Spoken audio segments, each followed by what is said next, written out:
When people talk about their lives and they talk about the internal teaching and the fact that they need to look inward towards finding reality, they seem to indicate that that's a difficult thing to do. Yet, so much of our lives are actually lived internally. They're not lived externally. Whenever we become obsessive over something, for instance, you see a new car in the showroom.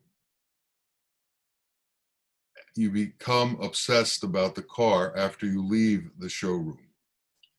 Well, the car is still with you, but it's not in the showroom now.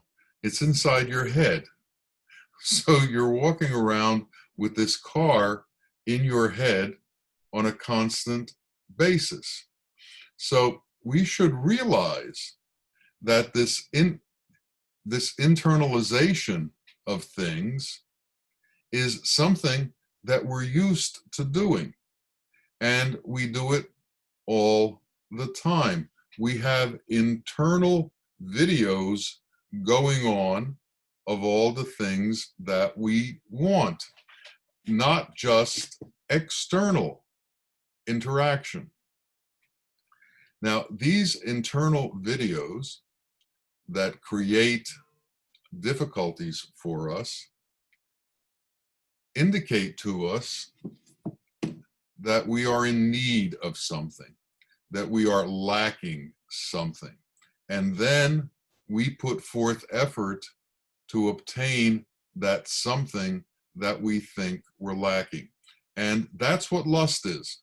Lust is moving towards something that we've internalized that we think we need externally in order to make our life complete. We chase this internal thought, or else we just dream this internal thought, because that which we dream is outside of our ability to obtain. And when we have desires that are outside of our ability to obtain, we put ourselves in a kind of turmoil. We put ourselves in a kind of sorrow or difficulty or a situation that causes us pain. And we believe that the only way to resolve this pain is to somehow alter our life so that we can obtain that which we are hallucinating about. The answer to this riddle that perplexes us is to be able to understand the nature of attachment and the nature of lust, the nature of desire, and the nature of external needs. And as long as we can't understand their nature, we can't resolve them. Most of the world, most people think that it is acceptable to have great desires, to chase great desires, to go after whatever it is our mind conjures up and places in front of us. Now, most of this goes on by way of an internal dialogue inside of ourselves. The internal dialogue is, I need this, I want this, I'm somehow empty, or I'm missing something because I don't have this. Once we understand that this dialogue is going on inside, and we find, if we look closely, that when we've actually accomplished some of these desires, they only brought us to a place of happiness for a short instant. And then all of a sudden, whatever it is that we wanted, that we had, was now ordinary, and something else was replaced in our internal dialogue as far as our desire and as far as our needs. Desire and needs don't disappear. Desire, and think of desire as this constant need, and all it has to have is a place to attach itself to.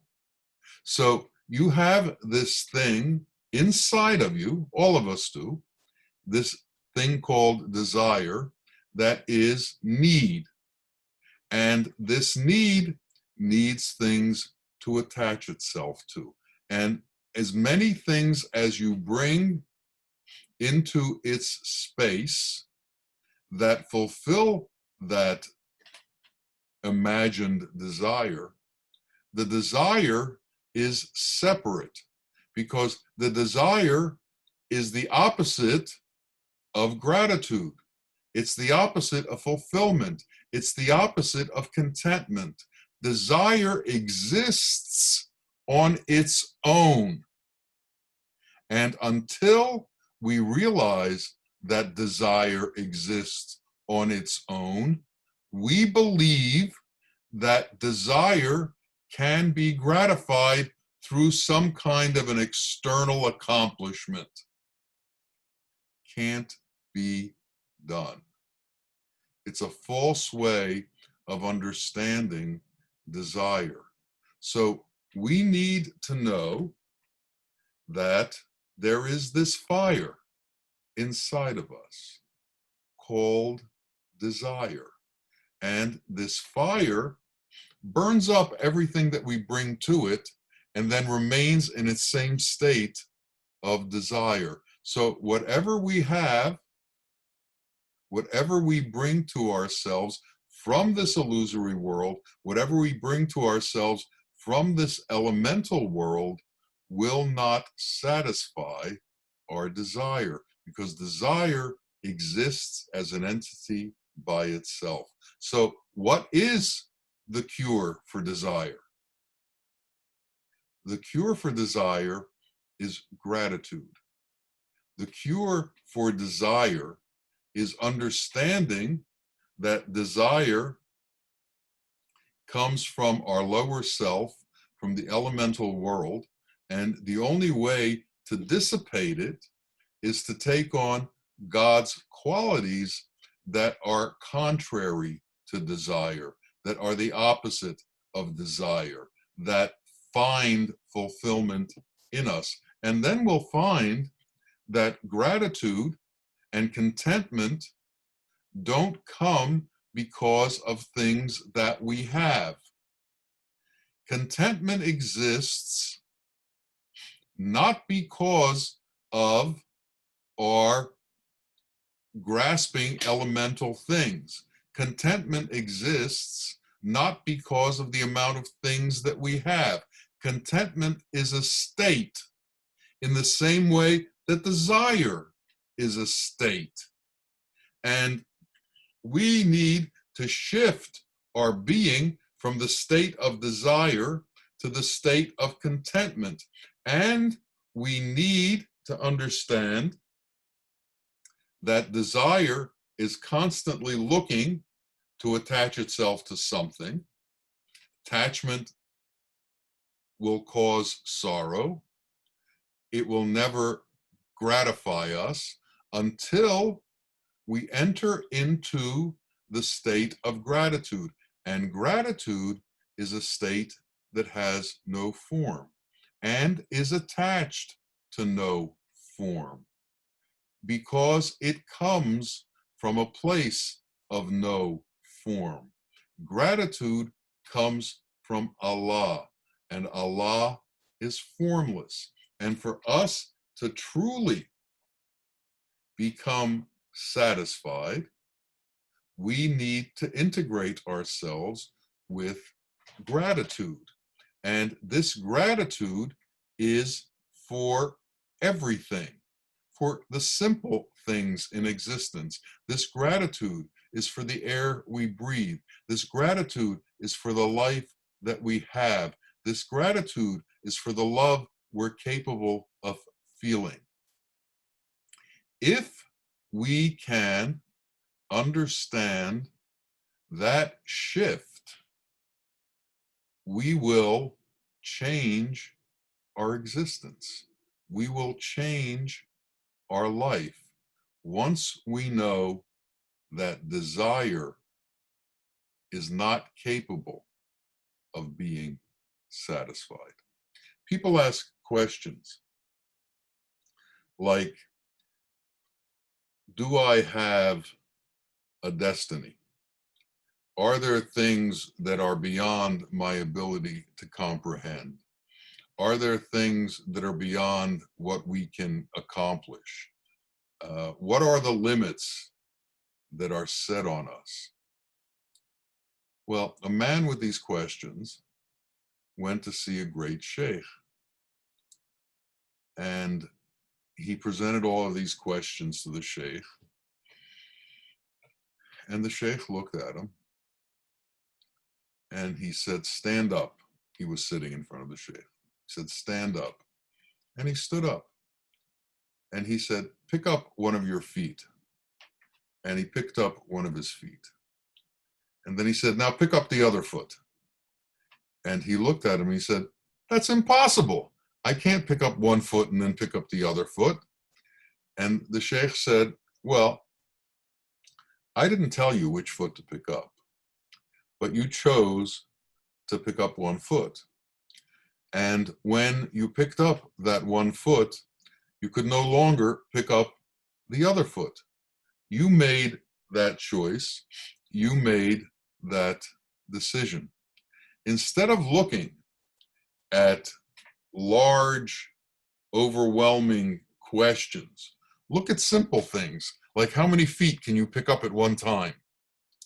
And that should answer your larger questions.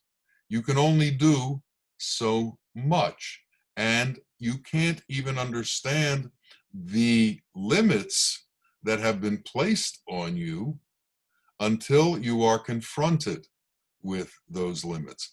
And so our life has these limits that are placed on us. And we need to understand what these limits are. For instance, we need to pray. And we need to pray to Allah, to God. But can we see God? So we have been placed in a situation where we cannot see the one that we pray to. And what is the solution to that dilemma? Well, for some, it's to turn away from God and simply say, this doesn't exist, and my involvement in this situation should stop. For others, the answer is faith, the ability to believe in that which we cannot see, the ability to believe in that which is formless. Now, faith can grow dependent on our own attitudes towards certain things. We can understand formlessness to a certain extent. We can understand that things exist that are without form, that are very, very powerful.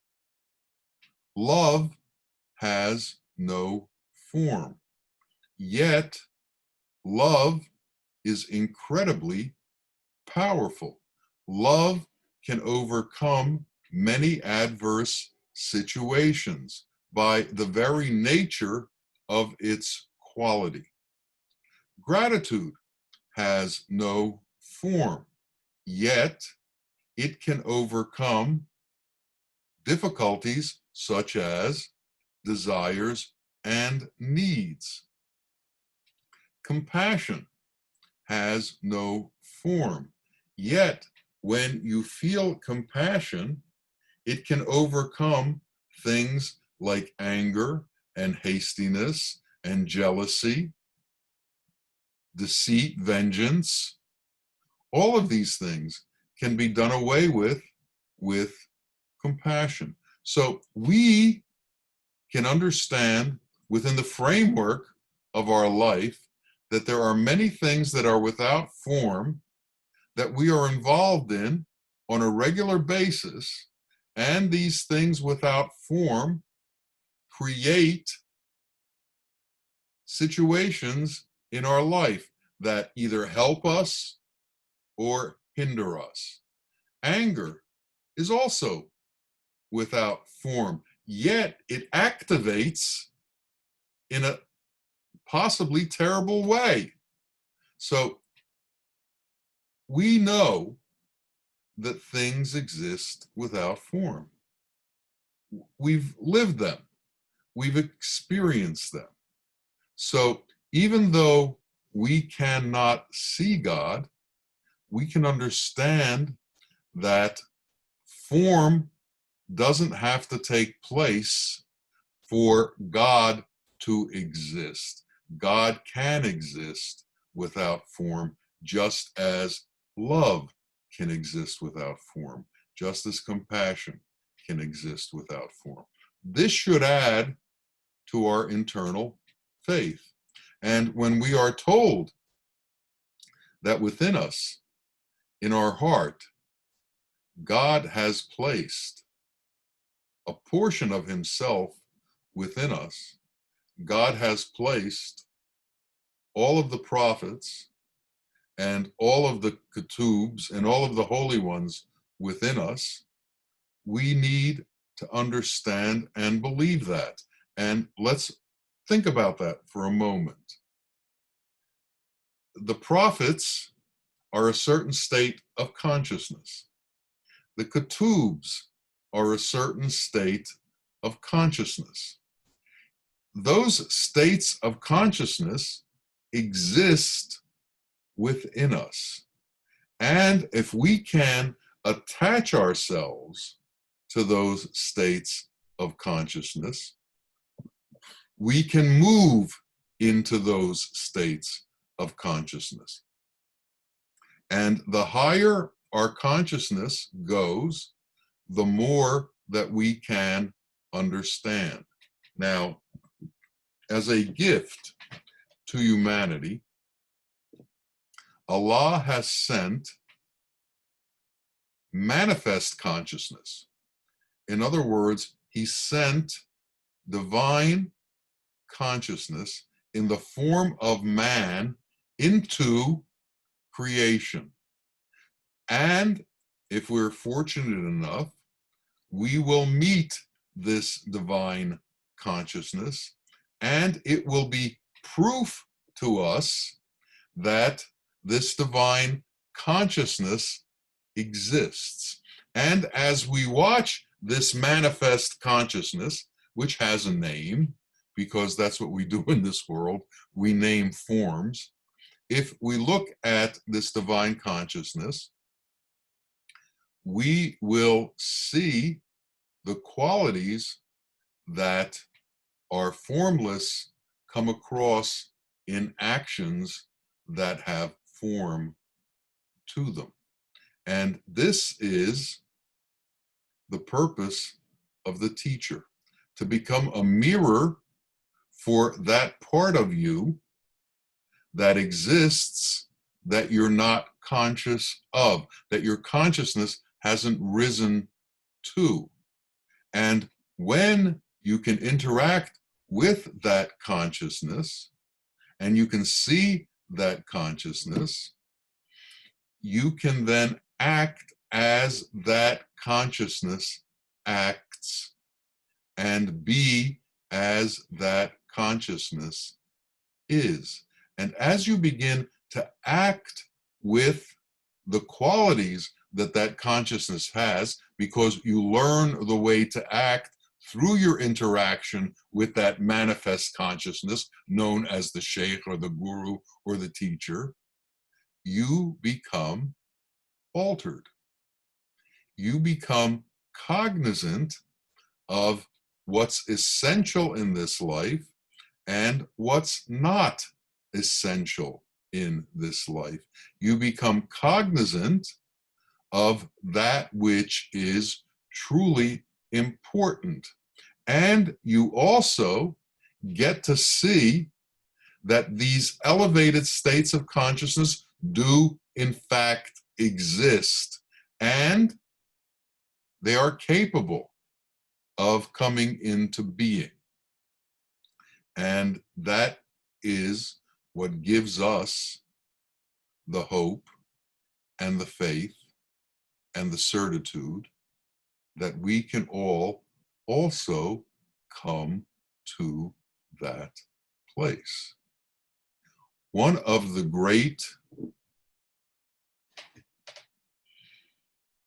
abilities of a true teacher is to pass on what he is to the ones who come into his presence, to bring to those who follow him and surrender to him, to bring to them that which he has.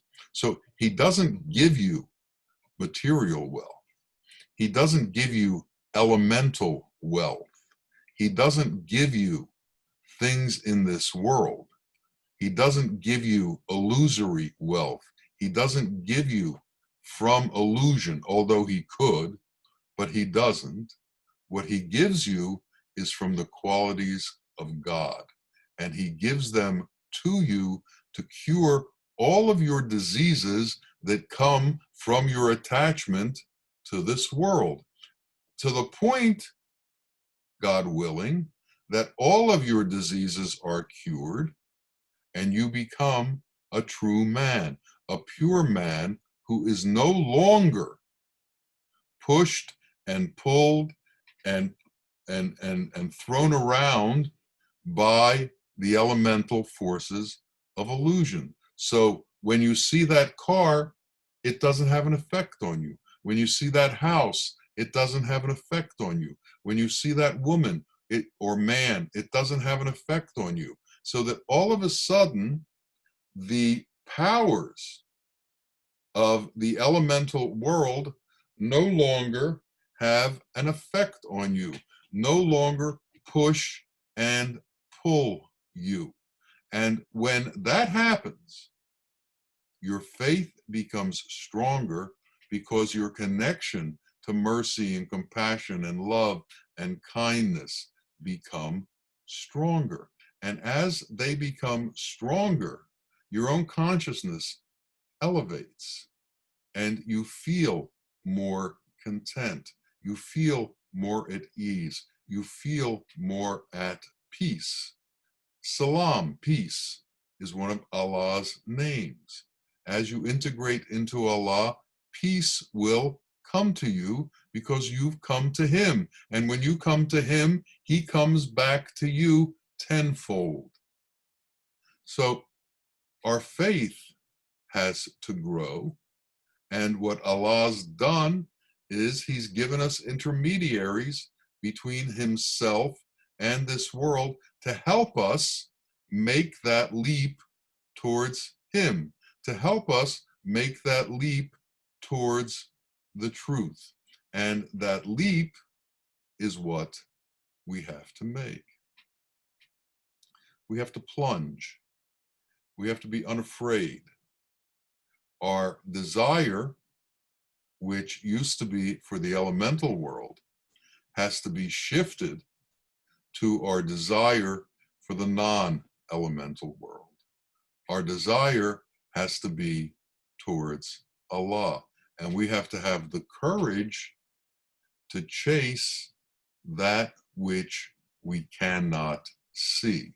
We have to have the courage to chase that which we cannot totally, fully understand, because it is beyond our comprehension.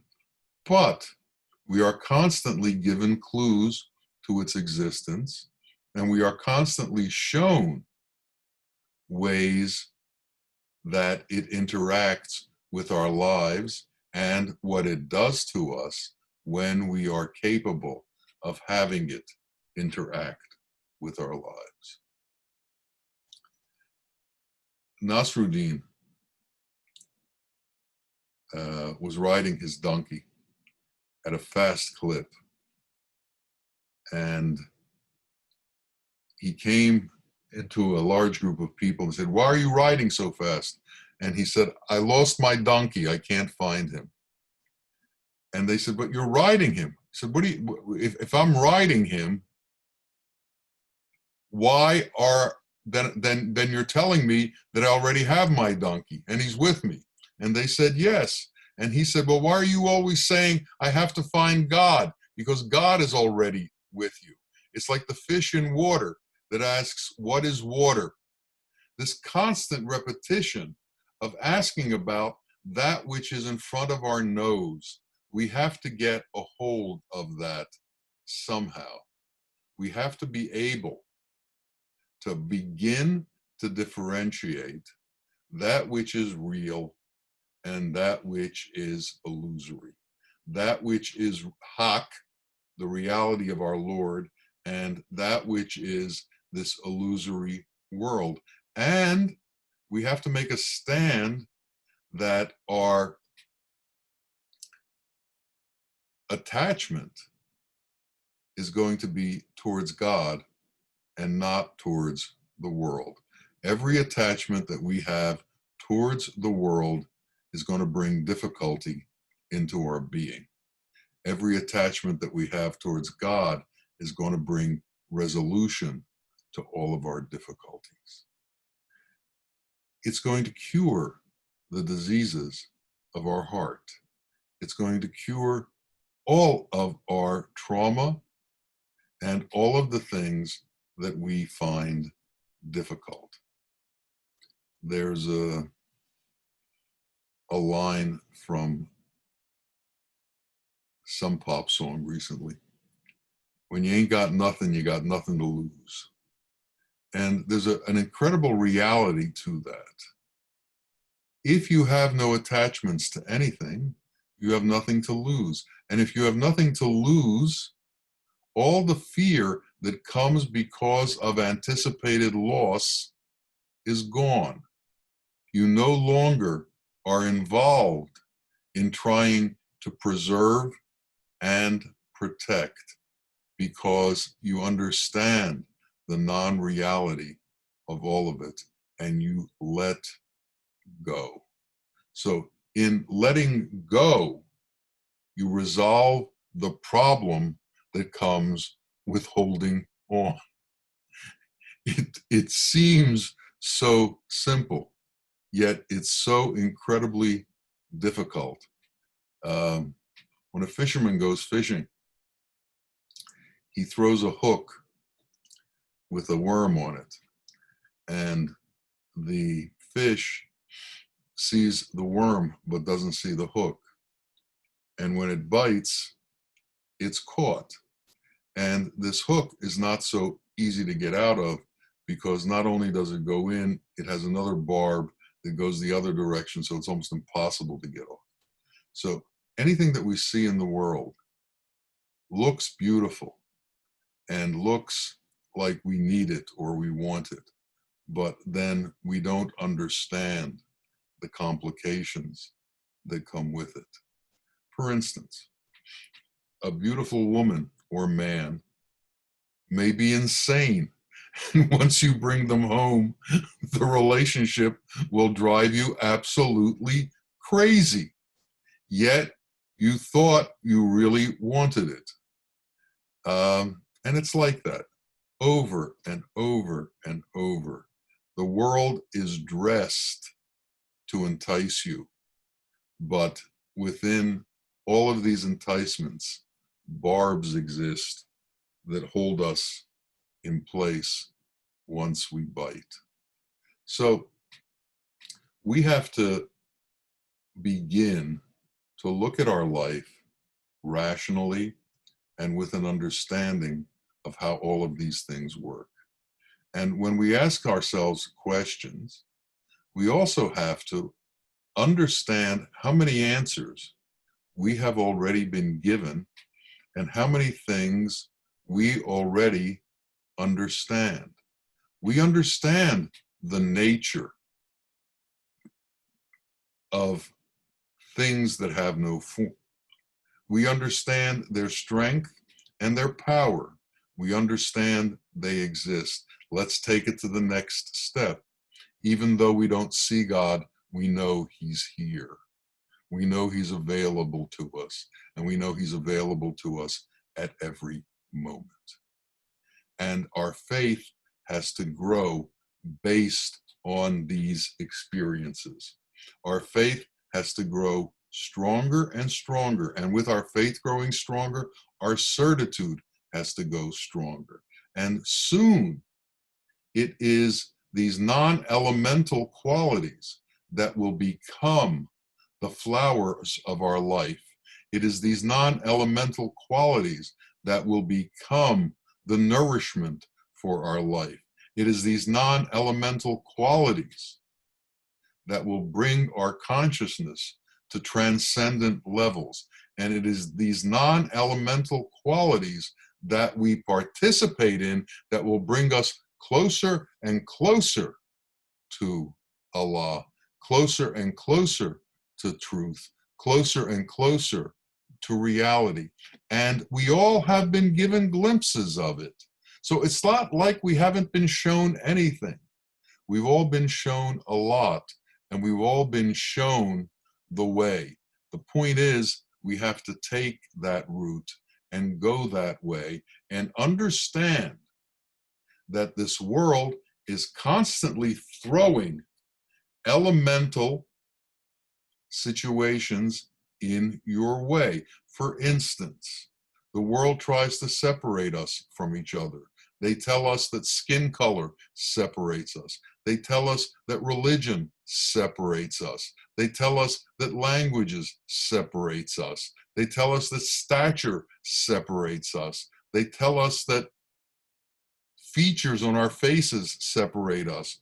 All of these things are lies. And if we buy into them, we will be buying into the elemental world. In the world of no elements, in the world of no form, there's a formless state. In that formless state, the form of religion disappears. The form of man disappears. The essence of things is all that exists then. So as we give up our attachment to this world and to all of form, that is the state of death to the world.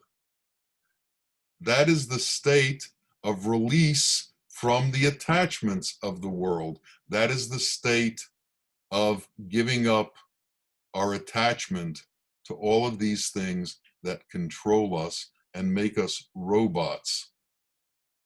We need to understand the true nature of things. And we need to understand that even though we say we cannot see these things, you have experienced them. You've seen them. You know what they're like. Continue on the path, and Allah will bring you closer and closer to Him. We ask our Lord to bring us to that state, to bring us to the state where we are close enough to His qualities that we can be cognizant of His presence with us at all times. May He do that for each and every one of us and bring us into that state of cognition where we don't say, I don't see God, but instead we say, He is with me. He is with me wherever I turn. He is with me wherever I go. He is with all of us. We are cognizant of it and we proclaim it. May it be so. Ameen. Ameen. Ya Rabbil Alameen. Assalamu alaikum wa rahmatullah wa barakatuh.